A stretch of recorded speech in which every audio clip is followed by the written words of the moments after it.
Muy buenas noches a todos. Buenas noches, Doc. Buenas noches, don Joe. Buenas noches a todos y a todas. Un placer de tenerlos por acá, arrancando un nuevo lunes, una nueva semana. Para los que estamos en Costa Rica, inclusive con noticias de una nueva presidente que todavía no ha tomado el poder, pero bueno, ahí celebramos entre todos la fiesta de la democracia. Claro que sí, así es. Saludos a Ricardo, que está desde México también. Melissa, ¿cómo están? Pura vida. Ahí se nos van a ir uniendo, Joe, pero si Buenas tardes. querés. Buenas tardes. Sí, ahí se nos van a ir uniendo poco a poco, pero podemos arrancar. Igualmente pueden revisar como siempre en el YouTube el episodio, si en dado caso de que se pierdan un pedacito. Hoy vamos a hablar de un tema que es súper incómodo, pero es súper necesario. Y les voy a pedir que saquen su libreta de éxito y anoten algo muy interesante que dice Alex Hormozi. Y Alex Hormozi dice que para llegar a ser del 1% de la población, tenemos que lograr tres cosas. La primera es perder el miedo al rechazo. Anótenlo por ahí. La segunda es superar el aburrimiento de la repetición. Y la tercera es superar el dolor de la retroalimentación. Y justo es en esta tercera donde quisiera detenerme y quisiéramos detenernos y conversar el día de hoy. Porque ese dolor de la retroalimentación es muy natural, ya el doc nos va a ir contando, es muy natural del ser humano y nos cuesta un poco que nos corrijan, que nos digan, mira, no estás haciendo bien esto o no estás haciendo bien lo otro. No toleramos bien esa corrección. Entonces, de cierta manera, para nosotros, la psicología de un buen aprendiz debe ser alguien que esté abierto a recibir esa retroalimentación de un mentor. Y un mentor lo definimos como una persona que ya recorrió el camino que yo quisiera recorrer o que yo quisiera tener los resultados y esta persona ya los obtuvo. Joe, Entonces, ¿te puedo interrumpir? claro que sí. Tal vez por si alguien no está familiarizado con qué significa el 1%, sería tal vez importante ahí como que les dieras un feedback por si acaso alguien no tiene ahí mentalizado. Ok, por supuesto que sí. Entre las personas que procuran el éxito financiero, que procuran éxitos diferentes, digamos, de alcanzar la plenitud, se dice mucho esto acerca de ser parte del 1% y revisar qué es lo que hace ese 1%. El 1% arranca por la parte que es más fácil de medir, que es por los ingresos. Es las personas que están en el primer percentil de más ingresos. Pero ese 1% tiene que ver mucho con mentalidad, tiene que ver mucho con realmente más cosas, cómo observan ellos la plenitud y eso es a lo que muchísimas personas que emprenden, que es lo que nosotros más hablamos de las personas que emprenden, quieren alcanzar. Entonces ese 1% es, por supuesto, la parte de los ingresos y muchas otras cosas más. Muchísimas gracias, Doc, porque a mí a veces doy cosas por sentadas, tal vez. Pero más bien les voy a pedir que ahí en el chat me ayuden con un pequeño ejercicio. Y es que ustedes pongan qué es lo que más les cuesta. Y van a poner una A si es que te corrijan en público. Una B si es aceptar que estabas equivocado. Una C si es sostener el hábito después de aprender. Esos hábitos que llamamos fosilizados, que una vez que los aprendemos nos cuesta muchísimo salir de ese hábito. Y la D, pedir ayuda. Se las voy a repetir ahí mientras la piensan. La A es que te corrijan en público. La B es aceptar que estabas equivocado. La C es sostener el hábito después de aprender. Y la D, pedir ayuda. Muy bien. B, C. Sí, en mi caso es pedir ayuda. A mí me cuesta un poco, me costaba mucho más antes, pero todavía me cuesta. Es como natural en mí explorar las cosas yo solito y estrellarme yo solito y llevar la carga yo solito. Pero por supuesto que todas estas me cuestan, es natural. Y me gustaría que el doc nos explicara desde el punto de vista psicológico por qué es que esa corrección se siente como un ataque cuando en realidad es un regalo.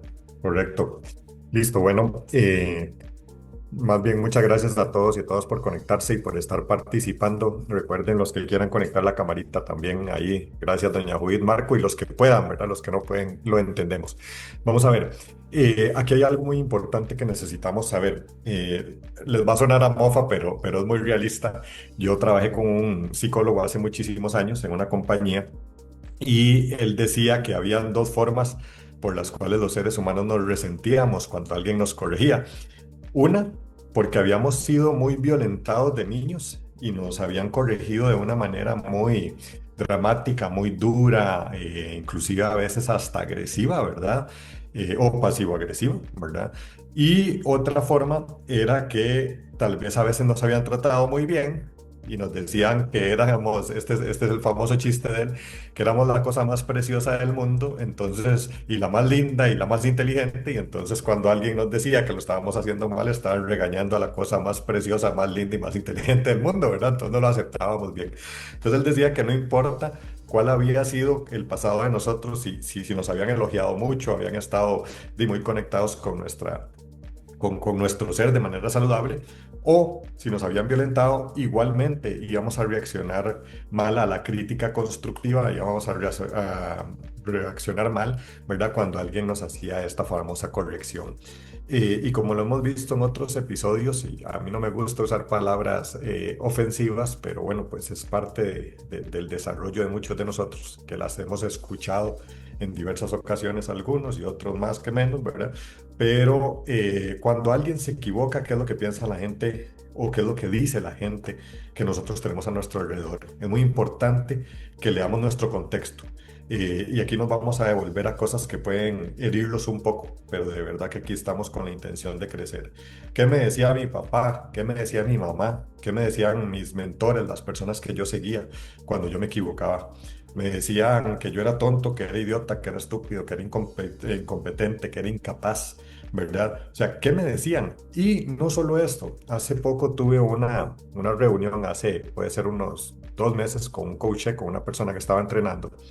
Y él me decía, Esteban, mira, yo no me di cuenta que el equipo de trabajo con el que yo estaba trabajando se sentía tan aturdido cuando había falla, no por lo que yo decía, sino por lo que yo hacía conmigo mismo. Entonces, él en su experiencia me contaba que él llegaba y le decía a la gente, mira, no te preocupes, los errores son de humanos, déjame ver cómo lo resolvemos, busca una solución, y él se sentía muy cómodo con eso y me parece bastante asertivo, ¿verdad? Cómo lo hacía.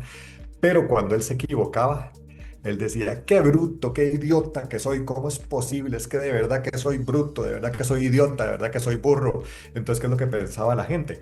La gente pensaba, Daisy, él me está diciendo que no hay ningún problema con equivocarse, pero cuando él se equivoca, parece que eso es lo peor del universo, ¿verdad? Entonces, no era creíble. ¿Por qué? Porque su relato, su discurso, no iba coincidente con sus conductas, ¿verdad? Con sus respuestas ante el fallo. Entonces, muchas veces nosotros tenemos que revisar en qué contexto nos desarrollamos, ¿verdad? Para analizar esto del fallo. Y yo sé que no vamos a hablar de esto ni hoy, y de mi parte, les prometo que nunca en un lunes de éxito, de hablar de política, por lo menos de mi parte no, pero yo les dejé un mensaje el fin de semana a las personas que lo vieron, ¿verdad? Muy respetuoso y muy desinteresado, diciéndole a la gente precisamente esto que estamos viendo hoy: no vote para ganar, ¿verdad? Y la gente quiere votar para ganar y quiere votar para no perder muchas veces, no todos, ¿verdad? Y eso a veces nos hace no tomar decisiones que van coherentes con nuestras convicciones y con nuestro deseo de a quién queríamos elegir o no como presidente o presidenta, ¿verdad? Entonces, ya está la parte política, no voy a hablar más de esto, ¿verdad? Pero sí es importante que ahí nos concentremos en que la gente se frustra, ¿verdad? Y se autoculpa. Recuerdo otro ejemplo muy importante cuando estábamos en el COVID. Uno de mis primeros pacientes de psicología, ¿verdad? De la parte clínica, que se infectó con COVID, ¿verdad? Llegó y él se le pegó el COVID y a los 2, 3 días estaba todo su sistema familiar con síntomas, ¿verdad? Entonces él se castigaba porque había salido a hacer unas compras cuando nos habían dicho que no saliéramos, ¿verdad? Y entonces el señor se sentía, decimos aquí en Costa Rica, perro, ¿verdad? O sea, sentirse perro aquí es como lo peor, ¿verdad? Y él decía, qué idiota, infecté a todo mundo, me pasé en todo mundo, y si alguien se muere es mi culpa. Y el señor se culpó enormemente por esto, ¿verdad? Por dicha no sucedió ningún evento más allá de la enfermedad en su sistema familiar, ¿verdad? Pero él se culpaba y se decía estas palabras, idiota, tonto, torpe, estúpido, ¿verdad? Entonces, ¿qué es lo que sucede? Tenemos la falla de una manera muy conectada con nuestro ego y en el momento que nosotros fallamos automáticamente terminamos castigándonos y calificándonos más mal, perdón. Por eso es que no solo nos da vergüenza fallar, sino que también nos da una culpa muy profunda, ¿verdad? ¿Por qué? Porque creemos, ¿verdad? Que lo pudimos haber hecho mejor y en el momento que no sale mejor nos castigamos. Aquí yo creo que hay una línea muy fina entre errar a propósito, ¿verdad? Es decir, saber que estoy haciendo mal y seguir adelante a pesar de que sé que lo estoy haciendo mal y tratar de hacer lo mejor posible y que nos salga bien. Lo que pasa es que a veces, no sé si estás de acuerdo conmigo, ¿verdad? Lo asumimos como igual, ¿verdad? O sea, fallé sabiendo que iba a fallar, ¿verdad? Y fallé sin saber que iba a fallar, haciendo mi mejor esfuerzo y lo calificamos igual de duro. ¿Verdad? Igual somos tontos, torpes, inútiles, incapaces, impotentes. Entonces, la frase que pusimos hoy, ¿verdad? En este programa es, la psicología del aprendiz no es inteligencia, es tolerancia a la corrección. Y tolerancia al fallo y tolerancia a la frustración. Si alguien está más interesado en ver líneas psicológicas de estos conceptos, van a encontrar BTF, que es baja tolerancia a la frustración, o ITF, que es intolerancia a la frustración, que vienen siendo el mismo concepto, nada más que pues, de diferentes autores. Y ustedes identifican la baja tolerancia a la frustración y se dan cuenta que son o somos las personas que cuando fallamos nos castigamos más allá de lo que es sano.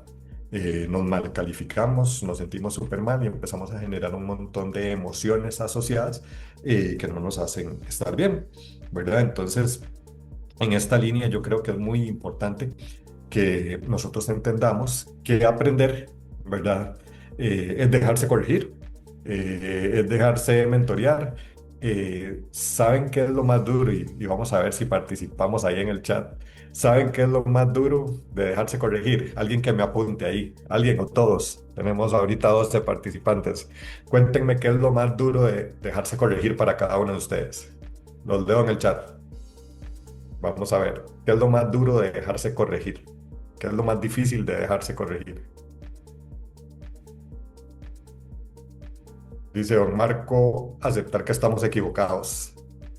Correcto, aceptar que no lo hicimos de la mejor manera o que no lo hicimos de la manera perfecta, ¿verdad? Yo creo que eso es lo que tenemos que aprender a corregir, reconocer que no lo sé, dice doña Judith, correcto, ¿verdad? Muchas veces nosotros queremos saberlo todo y cuando estamos en ignorancia con un tema, aquí en Costa Rica, cuando alguien le dice a alguien ignorante es una ofensa en nuestra cultura. Yo le digo a la gente, yo soy ignorante en un montón de cosas. Yo no puedo, si yo me dice, mira Esteban, es que usted es ignorante en el manejo de los sistemas de computación y demás, yo le voy a decir, sí señor, tiene toda la razón. O sea, a mí eso no me ofende, no porque venga de yo o no, sino porque claramente soy ignorante y no tengo por qué saberlo porque esa no es mi profesión y si estoy interesado en saberlo, buscaré la forma, ¿verdad? Dice ahí Melissa, aceptar que nos falta preparación y conocimiento en un área específica. Sin embargo, vean algo muy interesante con esto que pone Melissa. Gracias, Melissa, por la participación. Vean qué interesante. Nosotros no podemos saberlo todo, ni podemos estar al día en todo. Entonces, una mentalidad de aprendizaje tiene que ver con esa flexibilidad.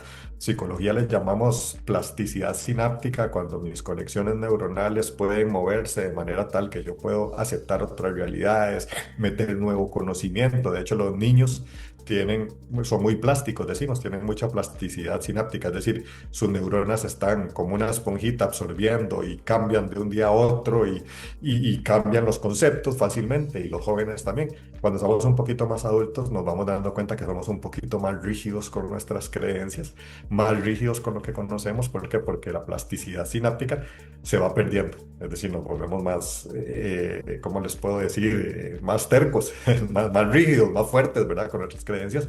Y ahí es donde nosotros necesitamos aceptar que hay lugares en los que la preparación no es suficiente, o algo muy interesante que nos está pasando hoy en día, por ejemplo, en las organizaciones, yo que trabajo como coach en diferentes organizaciones acá en Costa Rica, vemos este gap generacional que hay, esta brecha generacional en donde vienen los chiquillos con la full tecnología, ¿verdad? Y están los viejillos como nosotros, ¿verdad? Que ya tienen 20, 30, 40 años de estar trabajando en una organización, que se las saben todas, pero no en las tecnologías nuevas.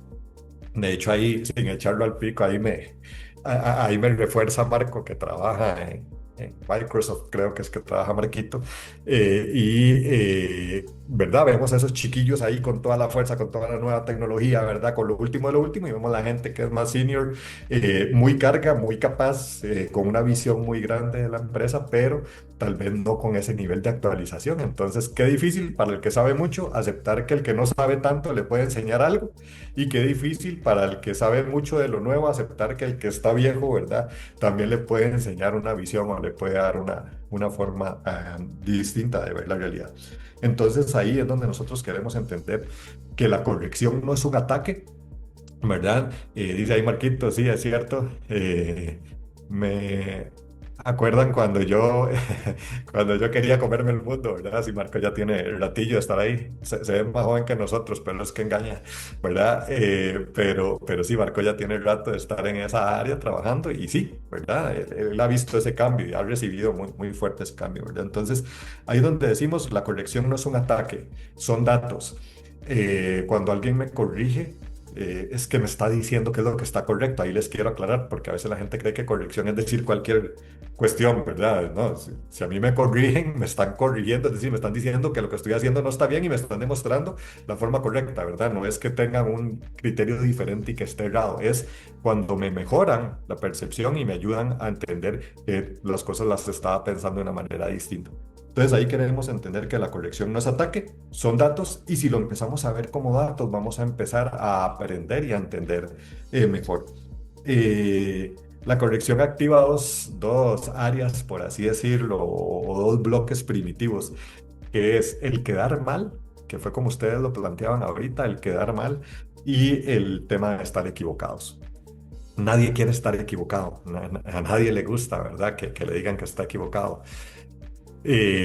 Vieran que cuando uno se trabaja y se entrena, empieza a dejarle de importar tanto si se equivocó, sigue el propósito de equivocarse, ¿verdad? Y empieza a valorar muchísimo más cuando la gente le dice, no, mira, es que hay otra forma de hacerlo.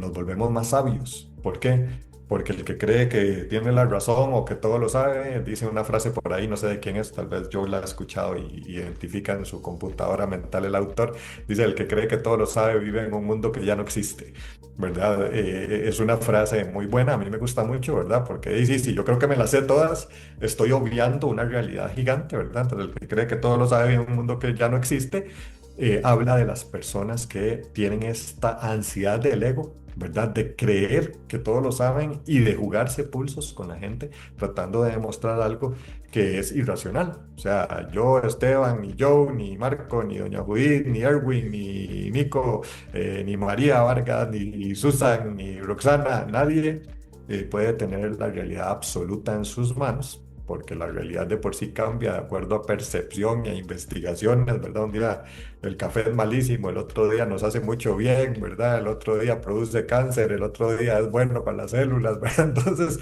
el que cree que tiene la realidad en sus manos, pues sin ofender a nadie, pues claramente, probablemente está equivocado. Entonces, yo quiero que hoy hagamos un ejercicio de incomodidad. Y el que no quiera participar, lo entiendo perfectamente, ¿verdad? Y lo respeto, pero de verdad, chiquillos y chiquillas, si quieren crecer, yo creo que tenemos que empezar a tomar acción y parte de lo que queremos ir generando en estos lunes de éxito no es solo que se lleven la información, sino que de verdad la pongan a funcionar en sus vidas. Entonces, hace ratito venimos regalándoles tareas y ejercicios, pues ya a cada quien si los ha hecho o no, pero hoy yo quiero que hagamos algo aquí en el chat, ¿verdad? Entonces, vamos a jugar con la incomodidad y quiero que lo más rápido posible y lo más concreto posible empiecen a poner experiencias aquí en el chat que les generaron incomodidad. Lo más rápido posible traten de poner experiencias que me generaron incomodidad. ¿Qué les ha generado incomodidad? Compártanlas, porque es incómodo compartirlas, ¿verdad? Y si quieren crecer, este ejercicio les va a ayudar mucho. Entonces pónganme por ahí, ¿qué les ha generado incomodidad últimamente? Vamos a ver. Que no tenga que ver con el gobierno, porque después terminamos peleados todos, entonces mejor no. Vamos, vamos. ¿Qué les ha generado incomodidad de algo que ustedes han hecho y que han fallado? Yo sé que todos lo están pensando. La pregunta es, ¿quién quiere incomodarse a propósito para poder crecer y para darle datos de cómo resolverlo? Vamos, quiero ver el primero, la primera valiente que ponga qué le ha generado incomodidad, de qué se avergüenzan. Nadie se ha equivocado ni se ha incomodado. Vamos, ahí viene una. Cambiar de posición. Ajá. Vamos a ver. Dice, pedir disculpas por mis errores. Dice Ricardo. Ajá. Alguien le dijo algo a Joe ahí. Le dañó un mueble a Joe. Uf. Dice Joseph Joe que le dañaron un mueble. Cambiar de posición me tomó buscar varios mentores por ahí. Excelente, don Marco. Ajá, ok. Vamos a ver. Ahora sí, piensen en eso que les ha generado incomodidad eh, y en este momento hagan este ejercicio tan simple. Ahorita vemos 15 personas conectadas. ¿Quién de las personas que están conectadas acá creen ustedes que no ha cometido un error de la misma naturaleza o que no se ha equivocado de manera similar a ustedes? Pónganme ahí el nombre. Ahí está Marco Montenegro, doña Judith, Melissa, Ricardo, Teresita, Joseph Díaz, Roxana, Erwin, Nicolás, Roxy, Susana, María Vargas, Christopher Phillips. Vamos, díganme quién cree que alguna de las personas de aquí nos ha equivocado de una manera parecida. ¿Ok? Dice Nico, no despedir a alguien cuando tuvo que hacerlo. Ajá, a veces nos tardamos en tomar esa decisión. Ajá. Por ahí hay un mentor que dice, contrata lo más rápido que puedas talento y despídelo aún más rápido todavía cuando no funciona, ¿verdad? Es algo ahí de que hay que aprender, ¿verdad? Entonces, vamos a ver, yo creo que nadie aquí piensa que alguno de los que estamos acá estamos exentos de este error. Entonces, cuando ustedes cometan un error o cuando piensen que algo no salió tan bien, nada más conéctense con su humanidad y piensen que estamos con seres humanos, no estamos con robots. Y en ese momento vamos a entender, no por justificar, como decimos aquí, mal de muchos, consuelo de tontos, dice Roxy, todos cometemos errores, claro que sí. El problema es que cuando cometemos un error pareciera que olvidamos eso, pareciera que no nos damos cuenta que estamos llenos de un contexto de seres humanos que también cometen errores, ¿verdad? Y por ahí dice doña Julia, en mi profesión se dice que donde hay dos abogados hay tres opiniones, ¿verdad? Claro. Claro, total, ¿verdad? Súper buen aporte. Entonces, ¿qué es lo que necesitamos entender acá? Que nos falta objetividad, nos falta darnos cuenta que estamos con seres que cometen las mismas fallas, las mismas faltas, no necesariamente en el mismo escenario, y no tenemos por qué angustiarnos ni castigar nuestro ego porque algo no salió como queríamos o porque tuvimos que afrontar la falla, porque la falla lo único que hace cuando se logra detectar y cuando se logra aceptar, muy importante, lo único que hace en nosotros es hacernos crecer, es hacernos más sabios, es hacernos más humildes. Y mi concepto de humildad no tiene que ver con el señor que anda con el saco de gangoche y con los pies rajados, ¿verdad? Y que no tiene dinero. No, humildad es aceptar que yo puedo ver una realidad diferente a la mía, aceptar que se pueden hacer mejor las cosas, aceptar opiniones, escuchar personas. Y muchas veces las personas a las que menos atención les ponemos porque creemos que nos están violentando, porque nos están corrigiendo, son las que nos están haciendo crecer. Y normalmente cuando alguien te está corrigiendo, siempre la gente dice, ay, es que siempre me corrige. Y yo digo, vea, si a usted no le importara a esa persona no lo corregiría. O sea, yo no voy a corregir a alguien que no me importa, que yo no quiero que crezca, que yo no quiero que salga adelante. Eso no tiene ningún sentido. Aunque lo haga por las malas, aunque no esté educado, aunque necesite trabajo mental y necesite manejar mis frustraciones.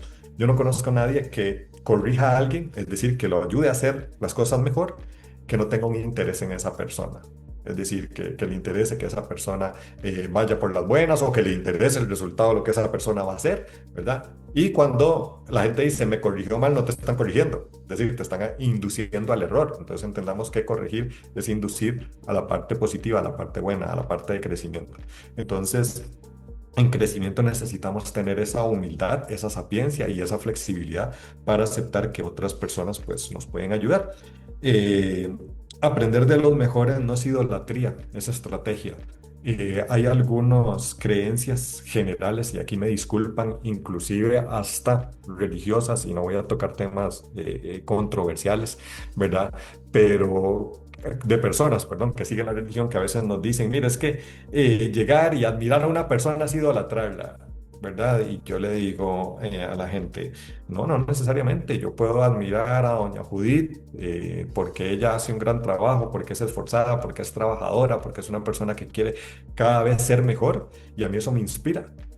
Yo puedo llegar y como dijo el otro día que me escribió aparte Adriana, llegó y me dijo, ¿sabes qué? Con el lunes de éxito me inspiraste a empezar a hacer ejercicios y a tratar de estar mejor. Y aunque me hicieron un vacilón ahí entre yo y usted, que me dijeron que tenía que pensarlo y demás, que eso la avergonzó, les aclaro, yo creo que hoy no está aquí, pero que eso la avergonzó, me dice, mira, me ayudó un montón porque ya me metí en un plan nutricional, ya estoy cuidando mis proteínas, ya me estoy portando mejor en la mesa y vieras cómo he cambiado, me siento desinflamada, me siento mejor, más rápida cognitivamente.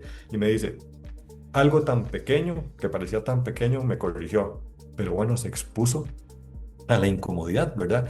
Entonces, aprender de los mejores o de los que lo hacen mejor que yo no ha sido la tría, es estrategia.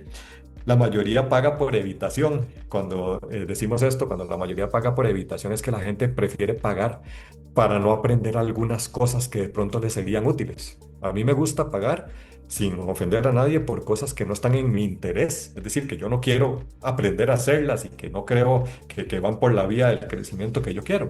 Pero la persona prefiere pagar para evitar y eso lo único que hace es que usted repita sus errores por años, de años, de años, de años, de años, ¿verdad? O sea, cuando usted paga para que alguien haga por usted el trabajo que usted quiere lograr, pero que usted no está dispuesto a hacer, usted va a cometer errores por el resto de su vida. El aprendiz correcto, ¿verdad? Va a pagar por aceleración, recibe corrección y crece más rápido. Entre más golpes nos llevamos, entre más incómodos estamos, estamos creciendo. Cuando nosotros estamos en confort, estamos en eso, en confort. Y el confort no hace crecer a nadie cuando tenemos un plan de crecimiento. Los puede hacer sentir algún grado de estabilidad emocional y de tranquilidad y alejarlos a veces del estrés, sí, pero si yo estoy en un proceso de crecimiento, sea cual sea, emocional, intelectual, económico, físico, como sea, ¿verdad? Yo necesito incomodarme, necesito darme cuenta que tengo espacios que no se están cumpliendo. Eh, el gran aprendiz no necesita tener la razón, necesita tener progreso. ¿Y cómo me doy yo cuenta que progreso? Cuando me doy cuenta que hay una forma diferente de hacer las cosas. Para las personas que están aquí, que han viajado, no me dejan mentir, que cuando uno está en otro país, uno dice, mira, esto se podría hacer allá. ¿Verdad? Qué interesante, porque no lo hacen en mi país, o sea, que algo que dice, una muy buena idea, o por qué no se maneja así, ¿verdad? Entonces, cuando nosotros conocemos una realidad diferente, ampliamos nuestra mente, ampliamos nuestra visibilidad de lo que el ser humano puede hacer. Joe decía la vez pasada o antepasada esta frase de la cual él no está, bueno, no sé si Joe no está tan seguro, no, no voy a poner palabras en la boca de él. Yo soy el que no está tan seguro de que con las 5 personas que más me relaciono, ¿verdad? Van a definir cómo yo me comporto. O sea, yo no estoy tan seguro que sea tan exacto y yo creo que Joe dijo algo parecido, pero si no lo dijo, me disculpo. Pero no necesariamente es así, pero sí hay una influencia muy grande. ¿Qué pasa si yo me rodeo de personas que normalmente están ampliando, ¿verdad? Su forma de trabajar, su estructura, están generando conocimiento, están rompiendo patrones, están creciendo emocionalmente? De claramente yo voy a empezar a sentir que esa es la línea en la que yo quiero seguir, ¿verdad? Y a veces siento que me quedo atrás y esa incomodidad me hace crecer. Al contrario, ahí sí me dice, y yo sé que Joe sabe cuál es el autor, hay un autor que dice que si yo soy el más inteligente del salón, estoy en el salón equivocado, y el más capaz y el más poderoso, ¿verdad? Se supone que nosotros tenemos que estar siempre rodeados de gente que nos rete, porque eso nos hace crecer. Si yo soy el más inteligente del salón, mi realidad es todo lo que yo puedo tener, es decir, mi posibilidad de crecimiento es casi nula o limitada. Entonces, para concluir mi parte, les quiero dar tres líneas. No hagan preguntas para defenderse, hagan preguntas para entender. Entonces, si Joe me dice a mí, mire, no, Esteban, usted está equivocado, a ver, yo soy cero seguidor del fútbol por aquello, entonces voy a poner un ejemplo que tal vez no tenga sentido para nadie, ¿verdad? Pero si Joe me dice, no, mire, es que Saprissa es el mejor, no es Heredia, y yo me pongo a, no, hombre, Joe, mire, y le hago preguntas en función de jugarme un pulso con él, yo no voy a aprender. Pero si yo le digo a Joe, Joe, ¿y por qué crees que Saprissa es el mejor? Y entonces Joe me dará su expectativa y me dará sus datos, y tal vez me dé datos que yo no había analizado. Y ahí es donde yo crezco.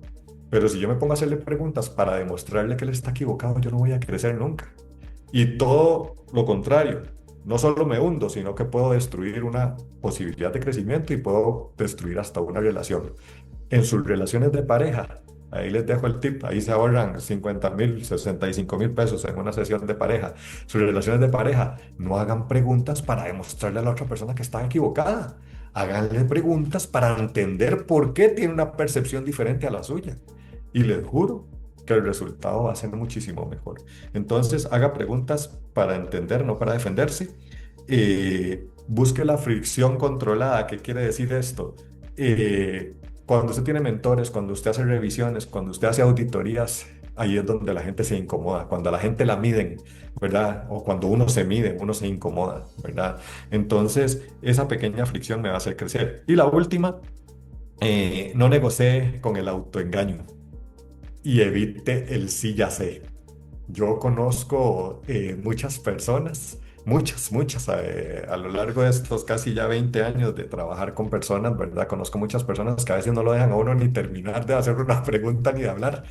Sí, sí, sí, yo ya sé, pero es que no te he planteado la respuesta o no te he planteado la pregunta. ¿Cómo me dijiste que ya sabes si ni siquiera he terminado? ¿Verdad? ¿Por qué? Porque se nota que están a la defensiva desde antes de que uno termine de formular una pregunta.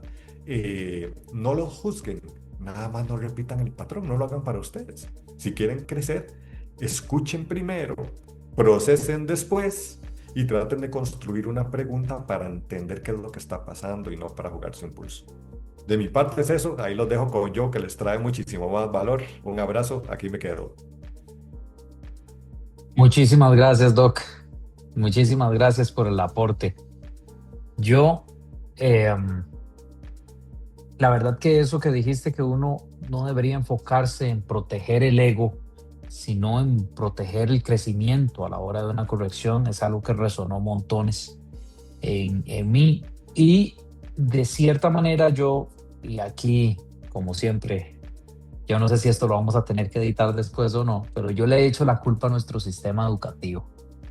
Yo de verdad siento que el sistema educativo está roto. ¿Por qué?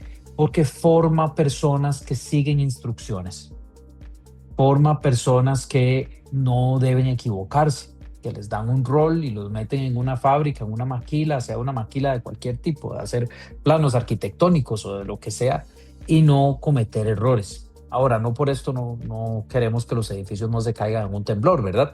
Definitivamente los estándares son positivos y son buenos, pero sí el sistema educativo nos enseñó a que no debemos cometer errores. Y por eso nos creemos nosotros mismos, cuando ya que somos expertos, nos creemos perfectos. Y nosotros, como por ser humano, no podemos decir que somos perfectos, pero sí somos perfectibles. Entonces, tener una mentalidad de que yo puedo estar haciendo las cosas bien, pero las podría estar haciendo mejor, es siempre un gran aliado. La otra cosa que el sistema educativo también es bastante injusto, porque no refleja la realidad de la vida, es que yo no sé si ustedes recuerdan, todos, no veo a nadie niño aquí, pero a la hora de hacer los exámenes en la escuela, en el colegio, en la universidad, los exámenes eran usted solito, no se podía copiar del compañero, no se podía colaborar en ese sentido. Y la vida es una vida que es colaborativa, y si uno no sabe la respuesta, lo natural es que uno la busque en alguien más, en alguien que ojalá tenga pruebas suficientes de que tiene la respuesta. El éxito llega para las personas que buscan las respuestas en otras personas. Entonces, de mi parte, yo siento que nosotros debemos autoevaluar cómo nos fue a nosotros en el sistema educativo, qué fue lo que realmente aprendimos. Y estas son lecciones importantes para los que somos padres y para los que son abuelos, tíos, de hacerles saber también a los estudiantes que el sistema los obliga a estar a esas reglas, pero que la vida no es así. La vida es colaborativa en primer lugar, y en segundo lugar, fallar es parte del proceso y fallar nos trae aprendizaje. Entonces, del tema de hoy, a mí me gustaría analizarlo desde tres aristas. Y me gustaría hacer el ejercicio públicamente, el ejercicio que dijo el doctor, porque la primera arista es mi arte marcial. Yo tuve la suerte que durante toda la vida, en la escuela, en el colegio, en la universidad, yo tuve cero problema de aprendizaje. Para mí aprender era muy normal, muy natural. Yo no estudiaba, escuchaba al profesor, asimilaba la información. Pero cuando llegué al Hapkido, a mí me decía, mueve el brazo derecho, y yo movía la pierna izquierda. Era un asunto terrible. Mi coordinación, todo. Aprender Hapkido es uno de los grandes retos, de las cosas que más me han costado en la vida. Y bueno, en algún momento yo, en los primeros días, yo dije, yo voy a sacar el cinturón negro, y se supone, según el programa, uno debería durar 3 años y pico, tal vez 4 años en el proceso. Yo duré 8 o tal vez 10, la verdad es que no, perdí la cuenta. Pero bueno, hay personas que nos cuesta más una cosa que otras, y justamente dentro del dojo, que es como le llaman en japonés, donde uno practica el arte marcial, yo aprendí que uno debe tener mentalidad de aprendiz siempre. Siempre uno tiene que estar listo para poder aprender. Y me pareció muy interesante porque resonó lo que dijo el doctor acerca de lo que decía mi maestro. El maestro mío siempre dice, si su maestro lo está corrigiendo, haga caso en primer lugar. Y en segundo lugar, sepa que es que usted todavía le interesa al maestro. El día que usted haga la técnica y no lo corrijan es porque ya el maestro perdió completamente el interés en usted. Entonces, porque de repente como que es cansón que le estén diciendo, no, el brazo así, el brazo para allá, el pie lo está poniendo mal. Se vuelve cansón, pero de cierta manera es un regalo. Lo que le está dando a uno el maestro es un regalo. Cada pequeña corrección para que uno perfeccione la técnica es un regalo. Entonces al final uno lo va viendo así, y también cuando uno va estrechando la relación con el maestro, uno va aprendiendo más, que es una de las grandes cosas que tienen los mentores. La segunda arista que yo quería compartir con ustedes es la arista desde el punto de vista de ingeniería. Yo soy ingeniero en sistemas, yo no sé si yo les había contado. Creo que no nos hemos presentado muy bien, pero bueno, para los que nos estén observando por primera vez, yo soy ingeniero en sistemas. Entonces, desde el punto de vista de la ingeniería, a mí me encantan las iteraciones, que significa hacer las cosas una y otra vez. Pero aquí tenemos que tener muchísimo cuidado con algo que dicen, que la práctica hace al maestro. Yo no sé quién ha escuchado esa frase. Es una frase muy popular, y yo tengo la plena convicción de que la práctica no hace al maestro. Solo la excelente práctica hace al maestro. ¿Por qué? Porque yo puedo practicar mal 1000 veces y no voy a llegar a perfeccionar lo que sea que estoy haciendo. Entonces, en cada iteración en la parte de la ingeniería, hay el primer proceso es determinar cómo voy a medir el resultado. antes de hacer lo que sea que estemos haciendo dentro del sistema, en el proceso o el sistema. Determinamos qué es lo que vamos a hacer, cómo vamos a medir si resultó bien o mal, ejecutamos la iteración y analizamos si nos fue bien o mal. Y hacemos un pequeño cambio en la siguiente iteración. No iteramos siempre lo mismo porque siempre va a tener el mismo resultado. Decía Albert Einstein que hacer lo mismo una y otra vez, pues, esperando el mismo resultado, era la definición de la locura. Entonces, a nivel de ingeniería, tenemos que ir haciendo pequeños cambios en el proceso, en el sistema, que nos vayan ayudando a que cada vez salga mejor. Pero lo más importante de esto es tener una estrategia de medición, un KPI que hemos hablado en algunos casos. ¿Cuál es el indicador que estoy persiguiendo mejorar y cuánto lo estoy mejorando en cada una de las iteraciones? En cada iteración yo tengo que estar listo para poder recibir la información que me está dando el sistema con respecto a cómo fallé. Porque si todavía no está perfecto o cerca de estar perfecto, el sistema lo que me está arrojando es una verdad, y es que el sistema falló en algo. Y estar abierto, con los brazos abiertos, recibir esa información, analizarla y decir, ok, voy a hacerlo de esta otra manera. Entonces, no solamente podemos recibir esa retroalimentación que estábamos hablando al inicio de una persona, también la podemos recibir de un sistema. Es lo que me ha enseñado la ingeniería. Y con respecto a la parte de los negocios, que es la tercera arista desde la que me gustaría ver esta situación, el mercado es bastante cruel. Yo no sé si ustedes lo ven así, pero a mí me parece que el mercado es bastante cruel, porque el, el, el mercado nunca premia a la persona que se siente lista, premia a la persona que está listo para mejorar, que está en disposición de mejorar. ¿Y por qué se los digo? Yo no sé si ustedes recuerdan que Charles Darwin hablaba de la sobrevivencia del más apto, y muchas veces ese más apto de alguna manera se ha traducido como el más fuerte, sobrevive el más fuerte, pero no era eso lo que él estaba diciendo.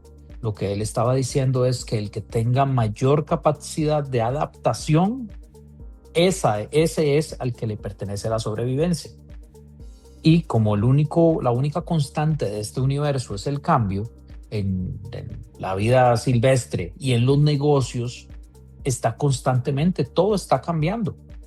Entonces, la persona, aunque se sienta lista, necesita tener esa mentalidad de mejora continua, que yo no sé si ustedes han escuchado un concepto japonés que se llama Kaizen, y en ese concepto habla muchísimo acerca de esto que estamos hablando, de la mejora continua, y de cómo uno puede realizar un trabajo muchas veces buscando mejorar, buscando perfeccionar cada uno de los detalles, buscando reducir la fricción que tiene el cliente con nuestro proceso, o buscando lo que sea que queramos mejorar. Como habíamos dicho, definir el KPI, y 1000 maneras habrán de poder alcanzar esa mejora, pero sí tener esa mentalidad. Yo les recomiendo, Kaizen se escribe con K y con Z.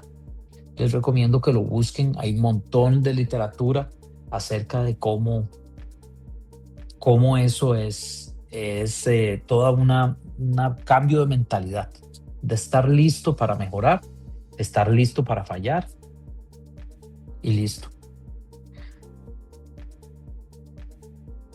La otra cosa que quería decirles es, porque estábamos hablando acerca de los mentores y estábamos diciendo que la retroalimentación, y habíamos hablado de que podíamos recibir retroalimentación de personas, podíamos recibir retroalimentación de sistemas, y dentro de las personas a mí me gustaría que ustedes también, o compartirles parte de mi camino en la parte de los negocios, porque cuando uno arranca este proceso es muy difícil pagarle a un mentor de clase mundial o de cualquier otra clase. Es difícil, hay que hacer el esfuerzo, sacar el dinero, pero una de las cosas que a mí me ayudó mucho fue a buscar mentores que están muertos, o que tal vez ni siquiera tienen que estar muertos, sino que simplemente son inalcanzables. para mí, a través de libros, a través ahora de YouTube y audiolibros. Y es muy interesante cómo las personas que han partido desde cero y han llegado a conseguir algo, cómo están dispuestos a compartir su conocimiento del camino que han llevado. Y para mí, haber leído de montones de personas, pero digamos que de Robert Kiyosaki en la parte financiera, de Anthony Robbins en la parte de mentalidad, o de John Maxwell en la parte de liderazgo, fue en retrospectiva una gran inversión, porque yo invertía, no sé, 10, 15 o $20 en un libro que a ellos tal vez les había tomado 2 años escribir, o digamos un año, y 20 años de experiencia en lo que sea que estuviera escrito el libro.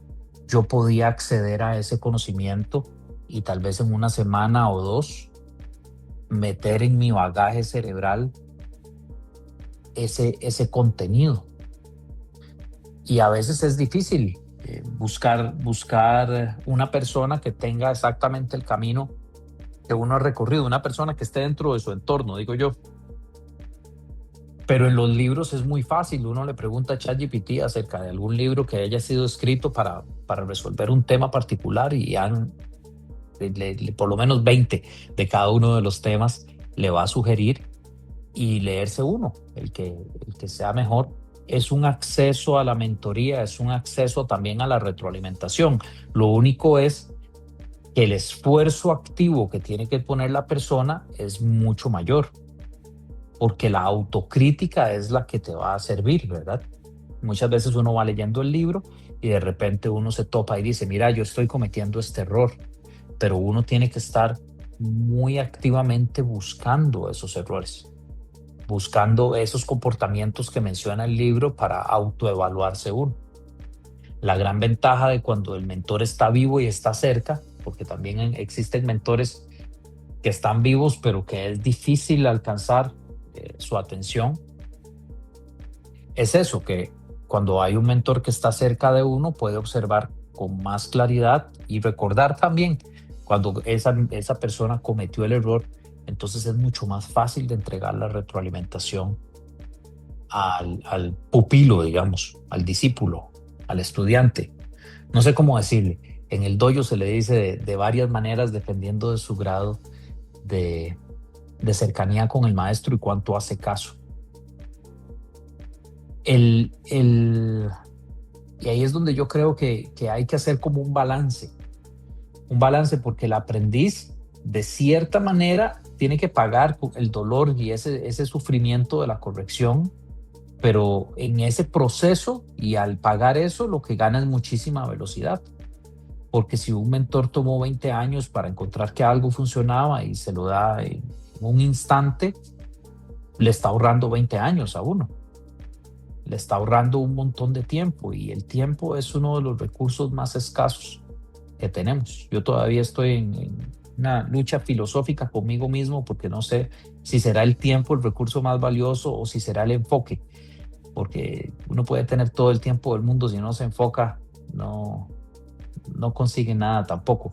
Pero sí, definitivamente el dejarse guiar, el dejarse mentorear, el dejarse instruir es una gran inversión de tiempo, porque yo siento, y dice, no mi maestro, sino el maestro de mi maestro. Él dice, cuando las personas practican artes marciales 30, 40 o 50 años, todos llegan a las mismas conclusiones. Y todas las artes marciales que son estudios independientes llegan a las mismas conclusiones también. Después de que un gran maestro invierte toda su vida en el arte marcial, llegan a las mismas conclusiones. Y él dice, y eso es natural si la persona está haciendo su práctica y está concentrado y está enfocado, es natural que lleguen a las mismas conclusiones. Pero sería interesante que en lugar de invertir 40 o 60 años en eso, el maestro les diera el conocimiento y pudiéramos ver entre todos hasta dónde podemos llegar en el arte marcial si nos paramos en los hombros unos de los otros.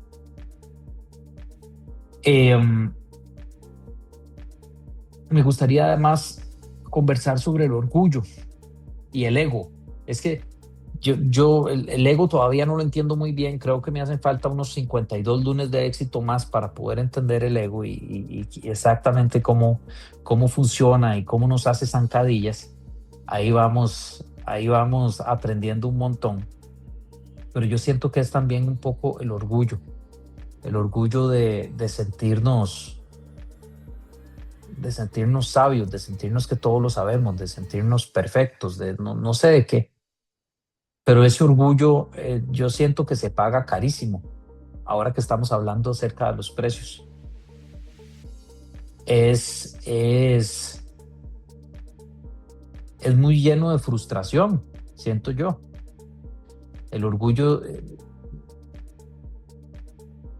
el orgullo hace que nosotros hagamos las cosas como nos parece y que nos estrellemos contra una pared una y otra vez, hasta que en algún momento, sea porque alguien nos dijo y recibimos la retroalimentación o porque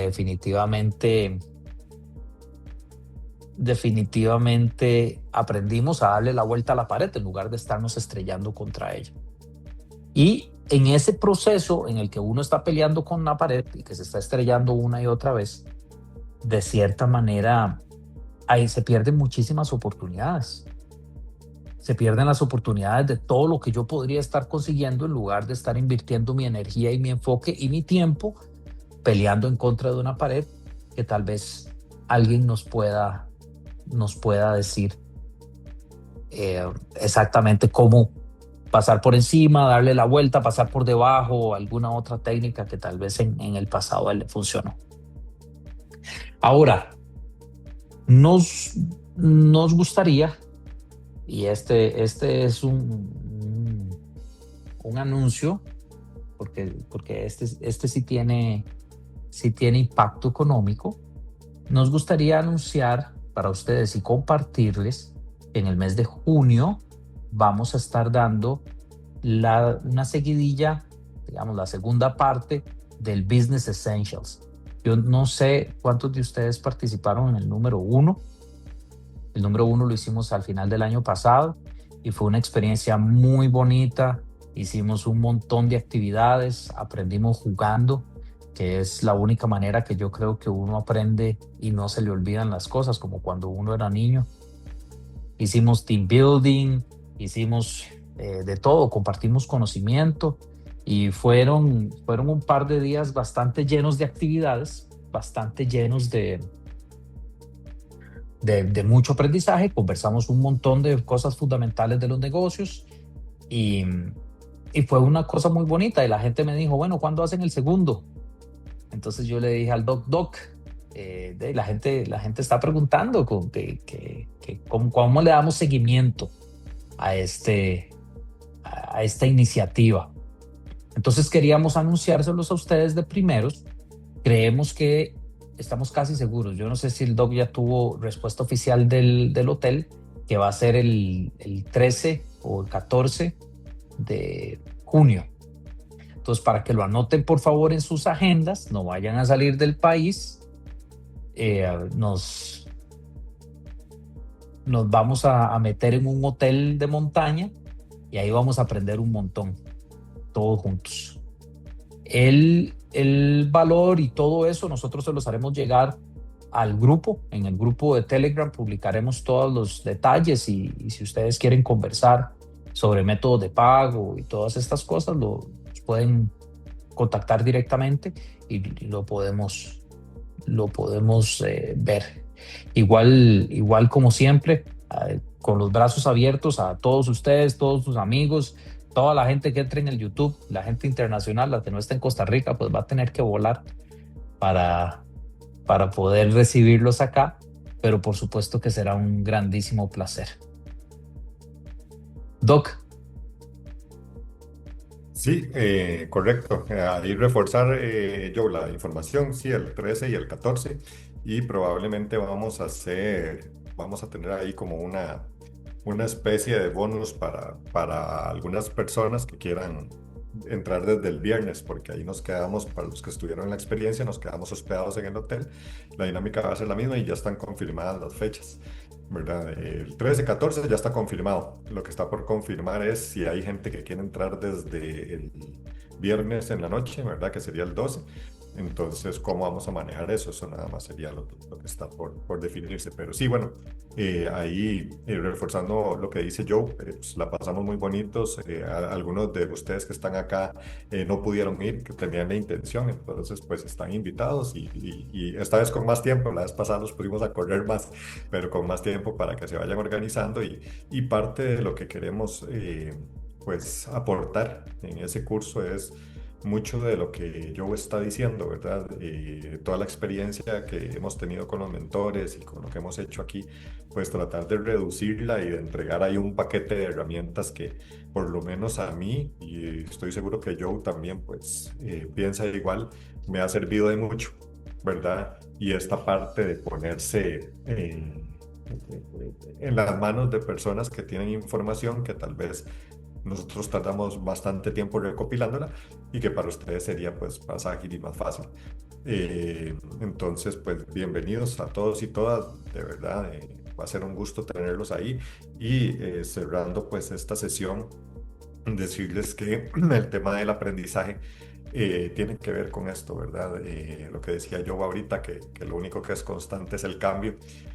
Todos nos vemos ahora de alguna manera golpeados, porque así es, inclusive hasta los que más conocen, como Marco, yo y Nicole, y toda esta gente que sabe un montón de informática y de inteligencia artificial y todo, nos vemos golpeados por estos cambios, ¿verdad? Y nos vemos golpeados precisamente porque son cosas que nos sacan de la zona de confort y que hay que aprenderlas sí o sí, ¿verdad? Para poder hacerle frente mejor a lo que viene y para poder también sacarles provecho, porque a veces nosotros vemos como que es algo muy difuso porque no lo entendemos.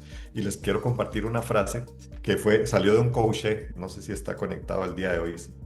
O sea, él me la compartió, ¿verdad? Es de otro autor, ¿verdad? Pero que me gustó mucho para que ustedes se la lleven el día de hoy analizando y la quería compartir con ustedes, que dice así, vamos a ver, dice, la gente prefiere vivir con un problema que no puede resolver a aceptar una solución que no puede entender. Se lo repito, la gente prefiere vivir con un problema que no puede resolver a aceptar una solución que no puede entender. ¿Qué quería dar a entender con esto el día de hoy? Que muchas veces nosotros por ese temor, por esa forma no plástica de aceptar que podemos estar equivocados o que se puede hacer mejor, ¿verdad? Y esa intolerancia al fallo, muchas veces preferimos estar en una realidad sabiendo que no está resolviendo absolutamente nada por no hacer el esfuerzo de entender qué hay más allá para obtener mejores resultados. Y ese miedillo y ese temor es el que muchas veces nos deja pegados en el proceso. Y entonces yo quiero que se lleven esta frase el día de hoy, la analicen y se den cuenta en sus procesos de emprendimientos, en sus procesos también de crecimiento personal, emocional, físico, financiero, de todo tipo. Si muchas veces preferimos quedarnos en la zona de confort sin resolver el problema, ¿verdad? Que llegar y aprender un poquito más algo que no estamos entendiendo y que de pronto nos ayudaría pues a crecer. Entonces de mi parte, un abrazo, gracias por conectarse, nos vemos el próximo lunes. Igualmente, inviten a las personas y muchas gracias a todos los que se conectaron el día de hoy. Un abrazo. Buenas noches. Gracias Buenas a noches. todos.